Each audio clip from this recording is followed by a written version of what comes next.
Hello friends, welcome back to my YouTube channel. মই অনুৰাগ শৰ্মা আপোনালোক সকলোকে পুনৰবাৰ স্বাগতম জনাইছো মোৰ YouTube চেনেলটোলৈ। আজি মই আপোনালোকৰ সন্মুখত এটা নতুন ভিডিঅ'লৈ উপস্থিত হৈছো আৰু আজিৰ ভিডিঅ'ত মই আপোনালোকৰ সৈতে শেয়াৰ কৰিম ডিসকাস কৰিম APSC অসম লোকসেৱা আয়োগ আসাম পাব্লিক সাৰ্ভিস কমিশনৰ যোনটো জুনিয়ৰ ডেভেলপমেন্ট অফিচাৰ আছিল এই জুনিয়ৰ ডেভেলপমেন্ট অফিচাৰৰ সাবজেক্ট ওয়াইজ weightage বা সেকশনাল এনালাইসিস টুৰ ওপৰত আমি ডিসকাস কৰিম কোনটো সেকশনৰ পৰা কিমান কোৱেশ্চনছ আহিছিলে last time so last year যোনখন পেপাৰ আছিল সেইখন পেপাৰ এনালাইসিস কৰি পেলাই আমি সেইখন পেপাৰ লৈ পেলাই আমি এনালাইসিস কৰিছো গুটেখিনি বস্তু সো আপোনালোকে APSC ৰ জুনিয়ৰ ডেভেলপমেন্ট অফিচাৰ বুলি এটা প্লেলিষ্ট ক্ৰিয়েট কৰি থোৱা আছে সেই প্লেলিষ্টৰ লিংকটো এই ভিডিঅ'টোৰ ডেসক্ৰিপচনত দি দিছো সেই প্লেলিষ্টত গলে এই পৰীক্ষাটোৰ লগত জড়িত সকলো ধৰণৰ ভিডিঅ'ছ পাই যাব like previous year question papers ঠিক আছে এই পোষ্টৰ like salary calculation career progression work profile সেইখিনি বস্তুৰ ভিডিঅ'ছ পাই যাব আৰু লগতে অন্যান্য তেনেকুৱা ধৰণৰ ৰিলেটেড ভিডিঅ'ছ পাই যাব ঠিক আছে সো আজিৰ ভিডিঅ'টো যেহেতু সাবজেক্ট ওয়াইজ ওয়েটেজ বা সেকশনাল এনালাইসিস কৰিম কোনটো সেকশনৰ পৰা কিমান কোৱেশ্চনছ আহিছিলে বা কোনটো সাবজেক্টৰ পৰা কিমান কোৱেশ্চনছ আহিছিলে as per official syllabus so আহক ভিডিঅ'টো স্টাৰ্ট কৰো ফাৰ্স্ট অফ অল আমি যদি চাওঁ তেতিয়ালে কাৰেন্ট এফেয়াৰ্স সিলেবাসত আছিলে India and Assam so India and Assam সেকশনৰ কাৰেন্ট এফেয়াৰ্সৰ পৰা আপোনালোকৰ টোটাল 18টা কোৱেশ্চনছ আছিলে সো ইয়াতে মই সেকশনালি ডিভাইড কৰি দিয়া নাই India and Assam so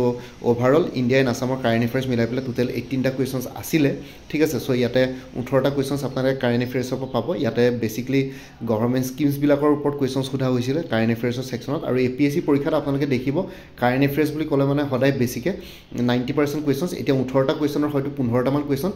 government স্কিমছৰ ওপৰতে সোধা হয় সেন্ট্ৰেল গভৰ্নমেন্টে হওক বা ষ্টেট গভৰ্নমেন্টে হওক বা যোনবিলাক স্কিম সেন্ট্ৰেল প্লাস ষ্টেট দুইটা কম্বাইন হৈ পেলাই আছে সো হেবিলাকৰ ওপৰত বেসিক্যালি কোৱেশ্চনছ ইয়াতে সোধা হয় কাৰেন্ট এফেয়াৰ্সত নেক্সট হৈ গ'ল Indian history and national movements ঠিক আছে ইণ্ডিয়ান হিষ্ট্ৰী এণ্ড নেশ্যনেল মুভমেণ্টছত আপোনালোকৰ ancient Indian history medieval Indian history আৰু মডাৰ্ণ ইণ্ডিয়ান হিষ্ট্ৰী তিনটা সেকশন থাকে মডাৰ্ণ ইণ্ডিয়ান হিষ্ট্ৰীত আমি নেশ্যনেল মুভমেণ্টছ কিনি আনো যোনখিনি ব্ৰিটিছ ৰাজ আছিলে ব্ৰিটিছ ৰুল আছিলে আৰু ইণ্ডিয়ান ইণ্ডিপেণ্ডেন্স মুভমেণ্টছ কিনি তাতে টোটাল ইণ্ডিয়ান হিষ্ট্ৰীত ওভাৰঅল কোৱেশ্চনছ টোটাল 13টা আছিলে সো বেছিভাগ কোৱেশ্চন ইণ্ডিয়ান হিষ্ট্ৰী আপোনালোকে ইণ্ডিয়ান নেশ্যনেল মুভমেণ্টৰ পৰা বেছিভাগ কোৱেশ্চন আহে সো সেইকাৰণে ইণ্ডিয়ান নেশ্যনেল মুভমেণ্ট বা মডাৰ্ণ ইণ্ডিয়ান হিষ্ট্ৰীটো বেছিকৈ ফ'ল' কৰিব বাকি মেডিভেল এনচিয়েন্ট ইণ্ডিয়ান হিষ্ট্ৰী আৰু মেডিভেল ইণ্ডিয়ান হিষ্ট্ৰীৰ পৰা কোৱেশ্চনছ জেনাৰেলি APSC এক্সামছ বিলাকৰ পৰা খুব কমেই আহে কিন্তু যোনটো মডাৰ্ণ ইণ্ডিয়ান হিষ্ট্ৰী আছে বা ইণ্ডিয়ান ইণ্ডিপেণ্ডেন্স মুভমেণ্ট আছে তাৰ পৰা কোৱেশ্চনছ বেছি অহা দেখা যায় ঠিক আছে সো তেনেকৈ আপোনালোকে সেইকেইটা বস্তুৱে এনালাইসিস কৰি পেলাই প্ৰিপাৰেচন ষ্ট্ৰেটেজিটো তেনেকৈ বনাব পাৰে বাকি আসাম হিষ্ট্ৰী টোটাল 7টা কোৱেশ্চনছ আছিলে ঠিক আছে Assam history overall Assam history total 7টা কোৱেশ্চনছ আছিলে লাইক প্ৰি হিষ্টৰিকেল এৰাৰ পৰা আদি কৰি একেবাৰে আপোনালোকৰ আহোম হিষ্ট্ৰী লকে British Raj in Assam so সেইখিনিৰ ওপৰত টোটাল 7টা কোৱেশ্চনছ আছিলে জিঅ'গ্ৰাফি ইণ্ডিয়ান আসাম টোটাল 6টা কোৱেশ্চনছ আছিলে ইণ্ডিয়া আৰু অসমৰ ইণ্ডিয়াৰ 3টা অসমৰ 3টা তেনেকৈ জিঅ'গ্ৰাফিৰ কোৱেশ্চনছ আছিলে বেছিকৈ জেগা চেগাবিলাকৰ কথা বেছিকৈ সোধা হয় জিঅ'গ্ৰাফিত লোকেশ্যনছবিলাক ঠিক আছে লাৰ্জেষ্ট ৰিভাৰ লেকছ মাউণ্টেইনছ সেইবিলাকৰ ওপৰত অলপ সোধা হয় আৰু লগতে কিছুমান প্লেছৰ কথা সোধা হয় সেইটো জিঅ'গ্ৰাফি সেকশনত ইয়াতে আহি যায় ইণ্ডিয়ান আসামত টোটাল 6টা কোৱেশ্চনছ আছিলে Indian polity and constitution Indian polity and কনষ্টিটিউশ্যনৰ পৰা 11টা কোৱেশ্চনছ আহে আৰু APSCৰ কথা যদি কওঁ তেতিয়ালে ইণ্ডিয়ান পলিটিয়ান কনষ্টিটিউশ্যন প্লাস কাৰেন্ট এফেয়াৰ্স আৰু অসম এই তিনটা সেকশন APSCৰ ফেভৰেট হয় এই তিনটা সেকশনৰ পৰা APSC বহুত কোৱেশ্চনছ জেনাৰেলি পুট কৰে আনে ঠিক আছে পৰীক্ষাত আৰু লগতে আজিকালি নতুনকৈ ইণ্ডিয়ান পলিটিয়ান কনষ্টিটিউশ্যনৰ পৰা 11টা কোৱেশ্চনছ আছিলে আৰু আজিকালি লগতে অসম সেকশনৰ এতিয়া অসম সেকশনৰ বহুত কোৱেশ্চনছ আহিছে অসম সেকশনৰ আপোনালোকে APSC পৰীক্ষাত 35% কোৱেশ্চনছ আসাম সেকশনৰ পৰা দেখিবই তেওঁলোকে অফিচিয়েলি 30 to 35% কয় কিন্তু কেতিয়াবা 35% এক্সিডে হৈ যায় সো এৰাউণ্ড কোনবা এটা পৰীক্ষাত মই এনালাইসিস কৰিছিলোঁ I think APSC combine competitive এক্সামিনেশ্যনৰ পেপাৰ এখন এনালাইসিস কৰিছিলোঁ তেতিয়া আপোনালোকে দেখিব 38টা মান কোৱেশ্চনছ মানে 38% কোৱেশ্চনছ অসমৰ পৰা আহিছিলে এনে তেওঁলোকে 35% বুলি কয় কিন্তু 38% মান কোৱেশ্চন অসমৰ পৰা আহিছিলে সো হেতু কাৰণে আপোনালোকে অসম সেকশনটো জানা বহুত ইম্পৰ্টেন্ট সো ইয়াতে sports books authors and important people of Assam বুলি যে কওঁ তাত 10টা কোৱেশ্চনছ আছিল তেতিয়া স্পৰ্টছৰ পৰা আদি কৰি books authors and important people of Assam এই গোটেইকেইটা সেকশন কম্বাইন হৈ পেলাই 10টা কোৱেশ্চনছ আছিলে স্পৰ্টছৰ কোৱেশ্চনছো আহে ইয়াতে বুকছ আৰু অথৰ্ছো থাকে আৰু important people of Assam like Sankardev মাধৱদেৱ ডক্টৰ ভূপেন হাজৰিকা বিষ্ণু প্ৰসাদ ৰাভা সো সেইবিলাকৰ ইম্পৰ্টেন্ট পিপল বুলি কোৱা হয় আৰু অথৰ্ছ বিলাক হ'ল যে যিসকল লেখক আছিলে ঠিক আছে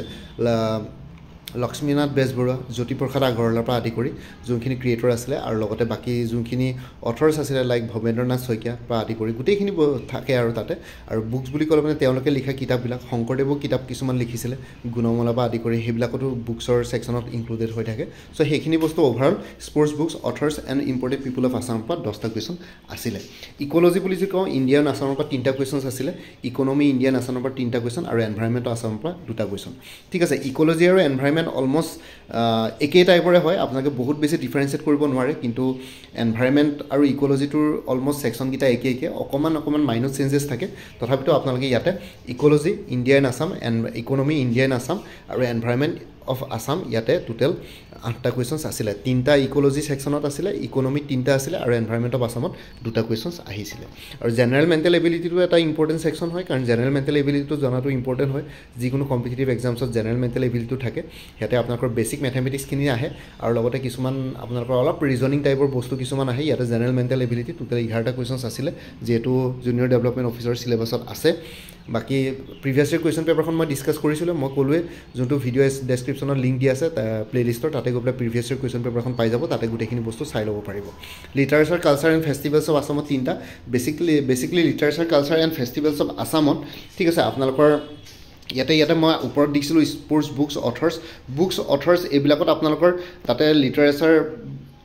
ইনক্লুড হৈ থাকে কিন্তু literature culture and festivals of Assam বুলি যদি আমি এটা ছাবছেকশ্যন ক্ৰিয়েট কৰোঁ তেতিয়াহ'লে ইয়াতে literature culture and festivals of আছামত লিটাৰেচাৰ বা কালচাৰ এণ্ড ফেষ্টিভেলছ অফ আছামত 3টা কুৱেশ্যন চায় বেছিকৈ অসমখনত যোনখিনি ট্ৰাইবছ আছে সেইবিলাকৰ কালচাৰ আৰু ফেষ্টিভেলছৰ ওপৰত ইয়াতে কুৱেশ্যনছ আহে ঠিক আছে কেতিয়াবা একদম ইজি কুৱেশ্যনো আহি যায় যোনটো আপোনালোকে হয়তো সদায় প্ৰত্যেক ডে টু ডে লাইফত শুনি থাকে কিন্তু পৰীক্ষাত গৈ পেলাই কেতিয়াবা কনফিউজ লাগিব পাৰে আৰু ইনফৰমেশ্যন টেকন'লজি ছেকশ্যনৰ পৰা 7টা কুৱেশ্যনছ আছিলে চ' ইনফৰমেশ্যন টেকন'লজি মানে বেছিকলি APSCয়ে কম্পিউটাৰ ছেকশ্যনটোৰ কথা কয় কম্পিউটাৰ ছেকশ্যনৰ ওপৰত কুৱেশ্যনছ কিছুমান সোধে সেইটোত 7টা কুৱেশ্যনছ আছিলে ইনফৰমেশ্যন টেকন'লজিত বহুত বেছি টান কুৱেশ্যন অহা নাই যদি আমি ভালকৈ এনালাইচিছ কৰোঁ বাকী ষ্টেটিষ্টিকেল এনালাইচিছত আপোনালোকৰ 5টা কুৱেশ্যনছ আহিছিলে অকণমান গ্ৰাফ দিয়া থাকে তেনেকুৱা ধৰণৰ কুৱেশ্যনছ আহে ঠিক আছে গ্ৰাফৰ পৰা আপোনালোকৰ 2টাকৈ ছাব কুৱেশ্যনছ দিয়া থাকে সেইকেইটা আপোনালোকে এনচাৰ্ছ কৰিব লাগে তেনেকুৱা ধৰণৰ কুৱেশ্যনছ আছিলে ষ্টেটিষ্টিকেল এনালাইচিছত আৰু এটা মিছেলেনিয়াছ কুৱেশ্যন এইটো চিলেবাছত নাছিলে কিন্তু মিছেলেনিয়াছ কুৱেশ্যনছ এটা অলিম্পিকৰ হিষ্ট্ৰীৰ ওপৰত এটা কুৱেশ্যন আহি গৈছিলে লাষ্ট টাইম চ' সেইকাৰণে মই মিছেলেনিয়াছ ছেকশ্যনত দিলোঁ সেইটো কোনো চিলেবাছত তেনেকুৱা ধৰণৰ ছেকশ্যন মেনশ্যন নাছিলে চ' সেইটো যথেষ্ট টান কুৱেশ্যন আছিলে চবেই নোৱাৰিছিলে চ' মিছেলেনিয়াছ কুৱেশ্যনৰ পৰা এটা কুৱেশ্যন মিছেলেনিয়াছ ছেকশ্যনৰ পৰা এটা কুৱেশ্যন ইয়াতে ইনক্লুড হৈ আছে ঠিক আছে চ' আপোনালোকৰ সেইটো জেনেৰেল নলেজ বুলিয়ে ক'ম কেনেবাকৈ যদি কিবা কাৰণত আপোনালোকে ক'ৰবাত কিবা ফেক্টছ ফিগাৰ্ছ পঢ়ি থৈছিলে তেতিয়াহে সেইখিনি বস্তু পাৰিব সেই কুৱেশ্যনটো চ' সেই 2023 কুৱেশ্যন পেপাৰ যোনখন মই ডিছকাছ কৰিছিলোঁ তাতে সেইটো কুৱেশ্যন পাই যাব ঠিক আছে গ্ৰীচৰ অলিম্পিক ৰিলেটেড কুৱেশ্যনছ এটা আহিছিলে অলিম্পিকৰ একেবাৰে অৰিজিনখিনিৰ ওপৰত চ' তাতে এটা কুৱেশ্যনছ আপোনালোকে পাইছিলে চ' এইখিনি হৈ গ'ল গোটেইখিনি সাবজেক্ট ৱাইজ বা ছেকশ্যনেল এনালাইচিছ আপোনালোকে দেখিছে আপোনালোকে যদি ভালকৈ চাই কাৰেণ্ট এফেয়াৰ্ছৰ পৰা আটাইতকৈ বেছি হাইয়েষ্ট কুৱেশ্যনছ আছিলে 18টা ইণ্ডিয়ান হিষ্ট্ৰী নেশ্যনেল মুভমেণ্টৰ পৰা 13টা কুৱেশ্যন ছেকেণ্ড হাইয়েষ্ট ঠিক আছে তাৰপিছত যদি আমি জেনেৰেল মেণ্টেল এবিলিটি আৰু ইণ্ডিয়ান পলিটি এণ্ড কনষ্টিটিউশ্যন চাওঁ 11টা কুৱেশ্যনছ আছিলে এইকেইটা ইম্পৰ্টেণ্ট বাকী অসম ছেকশ্যনৰ literature culture and festivals of Assam environment of Assam আৰু যদি আমি বাকীখিনি যদি চাওঁ like sports books authors and important people of Assam তাৰ পৰাও যথেষ্ট কুৱেশ্যনছ আছিলে ঠিক আছে বাকী ইক'লজি ইকনমি আৰু এনভাইৰনমেণ্ট অফ আছামৰ পৰা বেছি কুৱেশ্যনছ অহা নাছিলে এইকেইটা ছেকশ্যনৰ পৰা তথাপিতো আপোনালোকে পঢ়িবতো লাগিবই যেতিয়া যিকোনো কুৱেশ্যনছ কেতিয়াবা আহি যাব পাৰে চ' সেইটো কাৰণে আপোনালোকে এটাও ছেকশ্যন জেনেৰেলি এক্সক্লুড কৰিব নোৱাৰে কিন্তু তথাপিতো আপোনালোকে কিছুমানে যদি ভাবে যে কেইটামান ছেকশ্যনছ এৰিব পাৰোঁ তেতিয়াহ'লে আমি যদি প্ৰিভিয়াছ ইয়েৰ কুৱেশ্যন পেপাৰ্ছবিলাক এনালাইচিছ কৰোঁ তেনেহ'লে ইক'লজি এনভাইৰনমেণ্ট আৰু ইকনমিৰ ওপৰত কুৱেশ্যনছ বহুত কম সোধা যায় ঠিক আছে বাকী অন্যবিলাক ছেকশ্যন অ'ভাৰঅল ঠিকেই কুৱেশ্যন সোধে মিছেলেনিয়াছৰ এটা কুৱেশ্যন সেইটো আপোনালোকে এভইড কৰিব পাৰে বাকী অন্য ছেকশ্যনবিলাক জিঅ'গ্ৰাফীয়ে হওক আছাম হিষ্ট্ৰী হওক গোটেইবিলাক ছেকশ্যনতে ভালকৈ কুৱেশ্যন আহিছিলে মোৰ দেন 5 কুৱেশ্যনছ অহা মানে ভাল ছেকশ্যনে হ'ব মানে আপোনালোকে ভালকৈ পঢ়িব লাগিব সেইকেইটা ছেকশ্যন আৰু 5টাতকৈ কম কুৱেশ্যন অহাকেইটাত হয়তো আপোনালোকে কেতিয়াবা এৰিব পাৰে প্ৰিপেৰেশ্যনটো আপোনালোকে সেইকেইটা এক্সক্লুড কৰিব পাৰে কিন্তু কথাটো হ'ল যে এতিয়া আপোনালোকে চব category wise cut off marks বেলেগ থাকে চ' মই বিভিন্ন কেটেগৰীৰ কাৰণে বেলেগ এডভাইচ দিবতো নিবিচাৰোঁ কিন্তু তথাপিতো মই ক'ব বিচাৰোঁ যে আপোনালোকে যিসকলক কাট অফ মাৰ্কছ বেছি লাগে লাইক জেনেৰেল কেটেগৰী তেওঁলোকে এটাও ছেকশ্যন এক্সক্লুড কৰিব নোৱাৰে কাৰণ কাট অফ মাৰ্কছ যথেষ্ট হাই যায় আৰু কেটেগৰী ৱাইজ যিহেতু কাট অফ মাৰ্কছ বেলেগ হয় চ' মই যদি কওঁ চিডুল ট্ৰাইবছখিনিৰ কাৰণে চিডুল ট্ৰাইবছৰ কাৰণে আপোনালোকে এটা দুটা ছেকশ্যন ইয়াতে এৰিব পাৰে যিহেতু আপোনালোকৰ কাট অফ মাৰ্কছ অলপ কম হয় চ' মই প্ৰিপেৰেশ্যনৰ কথাটো কৈ আছোঁ চ' আপোনালোকে কিছুমান ছেকশ্যন এভইড কৰিব পাৰে like ecology economy environment of Assam এইকেইটা ছেকশ্যন কিন্তু অ'ভাৰঅল জেনেৰেলে হওক OBC হওক ভালকৈ পঢ়িব লাগে SC খিনিৰো আজিকালি কাট অফ যথেষ্ট বেছি হাই যায় ঠিক আছে চ' ছেকশ্যন ৱাইজ মানে category wise cut off marks বেলেগ হয় চ' সেইটো কাৰণে আপোনালোকে তেনেকুৱা ধৰণৰকৈ প্ৰিপেৰেশ্যন কৰক আপোনালোকৰ ইচ্ছা মই কাকো তেনেকৈ ছেকশ্যনবিলাক এৰিবলৈতো নকওঁ গোটেইখিনি প্ৰিপেৰেশ্যন কৰিবলৈ কওঁ খালি এই ভিডিঅ'টোৰ মেইন মটিভটো হ'ল যে আপোনালোকে যিহেতু মোক ৰিকুৱেষ্ট কৰি আছিলে যে এনেকুৱা ধৰণৰ এটা ভিডিঅ' বনাব লাগে বুলি কমেণ্ট ছেকশ্যনত মই আপোনালোকৰ কমেণ্ট পাইছিলোঁ বহুতখিনিৰ পৰা চ' সেইটো কাৰণে মই ভিডিঅ'টো বনালোঁ চ' এনেকুৱা এনেকুৱা ধৰণৰকৈ আপোনালোকে চাব কোনটো ছেকশ্যনৰ পৰা কিমান কুৱেশ্যনছ আহিছে আৰু সেইটো মতে আপোনালোকে ৱেইটেজ দি পেলাই তেনেকৈ প্ৰিপেৰেশ্যন কৰিব পাৰে ঠিক আছে চ' কিছুমান section like ecology economy environment of Assam এইকেইটা ছেকশ্যনত আপোনালোকে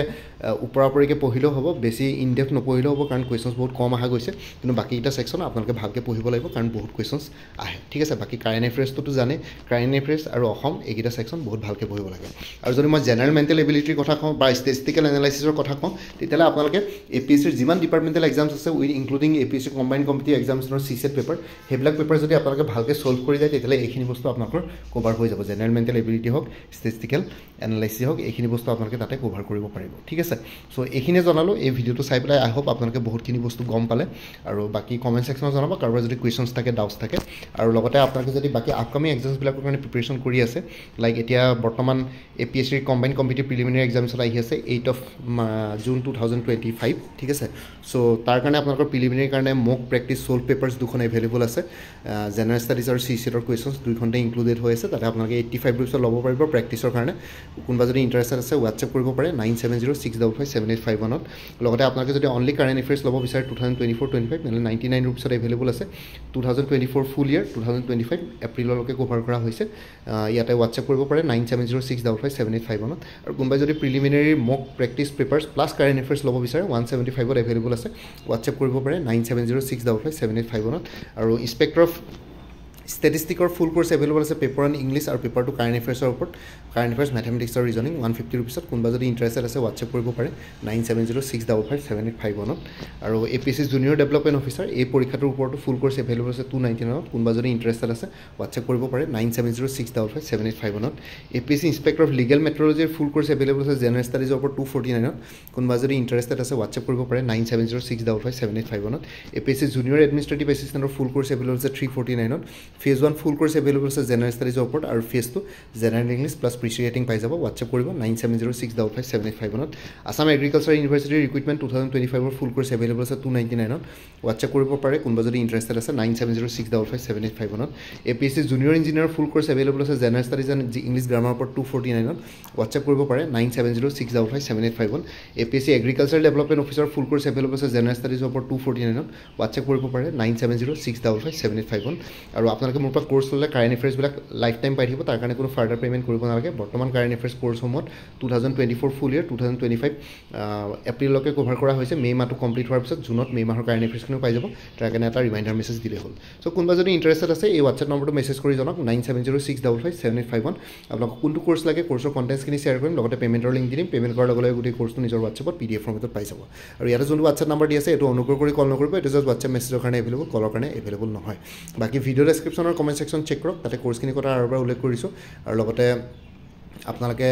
তাতে চাই ল'ব পাৰিব কোনটো ছেকশ্যন কি কি আছে আৰু আগতে যদি কোনোবাই মোৰ পৰা কিবা কোৰ্ছ লৈ উঠিছিলে এবাৰ জনাই দিব দেই সেইটো কথা মই আৰু এবাৰ ৰিপিট কৰি দিলোঁ চ' বাকী ভিডিঅ' ডেছক্ৰিপশ্যনৰ কমেণ্ট ছেকশ্যন চেক কৰক কোৰ্ছখিনিৰ কথা জানিবৰ কাৰণে আৰু লগতে মোৰ যোনটো প্লেলিষ্ট ক্ৰিয়েট কৰি থোৱা আছে APSC জুনিয়ৰ ডেভেলপমেণ্ট অফিচাৰ বুলি সেই প্লেলিষ্টৰ লিংকটো ভিডিঅ' ডেছক্ৰিপশ্যনত দিয়া আছে তাতে গৈ পেলাই এই পৰীক্ষাটোৰ লগত জড়িত সকলো ধৰণৰ ইনফৰ্মেটিভ ভিডিঅ'ছ পাই যাব লগতে মোৰ আৰু এটা চেনেল আছে অসম আইকিউ বুলি সেই চেনেলটোৰ লিংকটো এই ভিডিঅ'টোৰ ডেছক্ৰিপশ্যনত শ্বেয়াৰ কৰিছোঁ আপোনালোকে সেইটো চেনেলো ছাবস্ক্ৰাইব কৰিব পাৰিব চ' ভৱিষ্যতলৈ এনেকুৱা ধৰণৰ কম্পিটিটিভ এক্সামছবিলাক দিয়াৰ ক্ষেত্ৰত আৰু অলপ এক্সট্ৰা গাইডেঞ্চ পাই যায় বাকী মোৰ ভিডিঅ'ছবোৰ চাই যদি ভাল পায় মোৰ চেনেলটো ছাবস্ক্ৰাইব কৰি ল'ব আৰু লগতে আপোনালোকৰ যিমানখিনি ফেমিলি ফ্ৰেণ্ডছ ৰিলেটিভছ আৰু চিনাকি এক্সপিৰিয়েঞ্চ আছে তেওঁলোকৰ লগত মোৰ চেনেলটো শ্বেয়াৰ কৰিব লগতে কমেণ্ট ছেকশ্যনত জনাব কিবা যদি কুৱেশ্যন থাকে ডাউট থাকে মই নিশ্চয় আপোনালোকৰ কুৱেশ্যনছ আৰু ডাউটছবিলাকৰ ৰিপ্লাই দিবলৈ চেষ্টা কৰিম বাকী আজিৰ ভিডিঅ'টো ইমানতে সমাপ্ত কৰি আপোনালোক সকলোৰ পৰা বিদায় ল'লোঁ কাইলৈ পুনৰ এটা নতুন ভিডিঅ'লৈ আপোনালোকৰ সন্মুখত উপস্থিত হ'ম তেতিয়ালৈকে ভালকৈ প্ৰিপেৰেশ্যন কৰি থাকক সকলোলৈ অল দি বেষ্ট থাকিলে bye and take care friends Bharat Mata কি জয় জয় আই অসম